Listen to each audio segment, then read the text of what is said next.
E major to D major. Here we go. A little faster. 1, 2. 1, 2. Ready, go. 2, 3, 4. Up to D. 2, 3. Back to C. Go. 3, 4.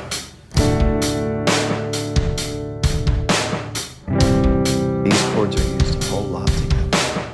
2, 3, 4. Once we add that G chord, it'll all come together.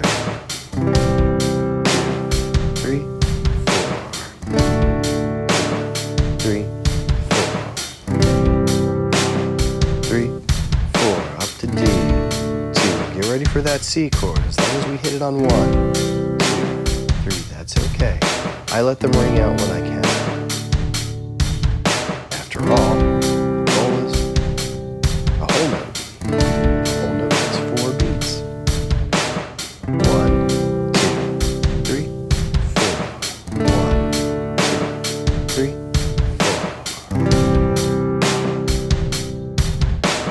4.